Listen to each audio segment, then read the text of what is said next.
حضرت ابو بکر صدیق کا زمانہ تھا تو ایک شخص ملک کے شام کا رہنے والا، بڑا قرضہ چڑھ گیا اس پہ، تو وہ حضرت ابو بکر صدیق کے پاس آیا، کہنے لگا آپ امیر بھی ہیں اور امیر بھی ہیں، دونوں باتیں، ایک امیر یہ ہے کہ مسلمانوں کے سربراہ ہیں، اور دوسرا اللہ نے آپ کو مال و دولت بھی عطا فرمایا ہے، تو میرے اوپر قرضہ چڑھ گیا تو مہربانی فرمائے۔ وہ کہتا ہے حضرت صدیق اکبر نے میرا ہاتھ پکڑا، گھر کے اندر لے گئے، باہر سے دروازہ بڑا اعلیٰ تھا لیکن گھر کے اندر گیا تو چارپائی بھی کوئی نہیں تھی، کھجور کی چٹائیاں بچھی ہوئی تھی، کھجور کی چھال کی، اور وہ بھی پھٹی ہوئی۔ فرماتے سیدنا صدیق اکبر نے بٹھا لیا مجھے اور مجھے کہنے لگے یار تجھے ایک عجیب بات نہ بتاؤں؟ کہ بتائیے۔ فرمانے لگے 3 دن ہو گئے میں نے اناج کا دانہ بھی نہیں کھایا، کھجور کے اوپر گزارا کر لیتا ہوں، میں آج کل حالات میرے ٹھیک نہیں ہیں۔ لگا جی پھر میں کیا کروں؟ تو آپ فرمانے لگے تو عثمان غنی کے پاس جا۔ کس کے پاس؟ شخص کہنے لگا جی مجھے تو بہت سارے پیسے چاہیے۔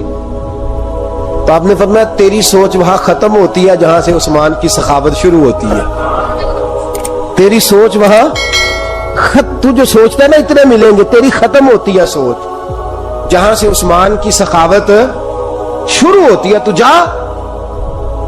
کہنے لگا جی آپ کا نام لوں؟ فرمایا ضرورت ہی نہیں پڑے گی، جی میں ذکر کروں گا کہ مجھے امیر المومنین نے بھیجا ہے۔ فرمایا ضرورت ہے، صرف اتنا تو جا کے بتانا کہ میں مقروض ہوں اور رسول اللہ کا نوکر ہوں صلی اللہ علیہ، اتنا بتانا کہ مسلمان ہوں، مصطفیٰ کا غلام، بس، اور کسی اضافے کی ضرورت۔ کہا جی وہ دلیل مانگیں گے؟ فرمایا عثمان خیرات کرتے تفتیشیں نہیں کرتا، عثمان اللہ کی راہ میں دیتے ہوئے تفتیشیں 10 روپے دینا اور 100 بات سنانا فقیر کو، تک تو نہیں نا، 10 روپے اور 100 قسم کے تانے نہ دے تو میاں چشم پوشی کر جا، تجھے کس نے اجازت دیا ٹٹولنے کی، پھولنے کی اور کرودنے کی؟ یہ حال اگر تیرے ساتھ کیا جائے، رب اگر تجھے ٹٹول کے دے تو تیرا کیا بنے؟ رب کریم اگر تجھے ٹٹول کے دے کہ پہلے بتا نمازیں کتنی پڑھی ہیں، سویرے اٹھتا ہے کہ نہیں، تو تیرا کیا حال ہوگا؟ تو ٹٹولتا پھرتا ہے 10 روپے دینے کے لیے۔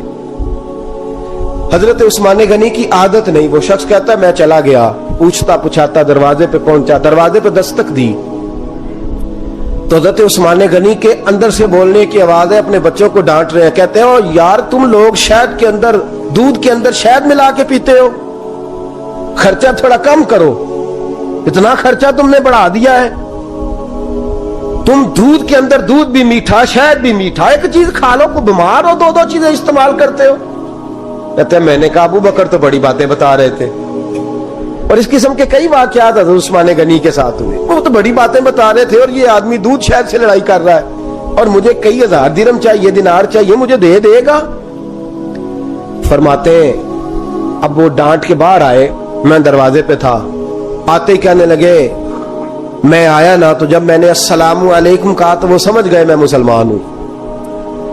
کہتے ہیں وعلیکم کہا تو پہلا جملہ انہوں نے جو بولا وہ ان کے بڑے پن کا مظاہرہ تھا۔ کہنے لگے بچوں کو ایک بات سمجھانی تھی، آنے میں مجھے 1.5-2 منٹ لگ گئے، تو دروازے پہ کھڑا رہا، مجھے معاف کر دینا۔ بڑے لوگوں کی بڑی باتیں، بڑے لوگوں کی بڑی باتیں، اتنا بڑا قد ہے اتنا بڑا اخلاق ہے۔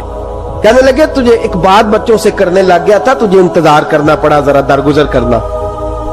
کہتے ہیں پھر انہوں نے دروازہ کھولا، جو اس وقت ان کا ماحول تھا، حویلی کا، ڈرائنگ روم کا، جو بھی، مجھے بٹھایا۔ کہتے ہیں میرے لیے جو پہلی چیز آئی وہ دودھ کے اندر شہد ڈال کے وہ لائے۔ کہتے ہیں میرے دل میں خیال آیا گھر میں جھگڑا کر رہے تھے، مجھے پلایا، اس کے بعد کھجوروں کا حلوہ آ گیا۔ کہتے ہیں میں نے کہا بچوں کو کہہ رہے تھے ایک میٹھی چیز استعمال کرو، میرے لیے 3 آ گئی ہیں، 3 آ گئی، عجیب شخص ہے۔ کہتے ہیں میں لیکن ابھی میرا تصور جمع نہیں، میں نے کہا اتنا تگڑا نہیں جتنا حضرت ابو بکر نے بتایا ہے۔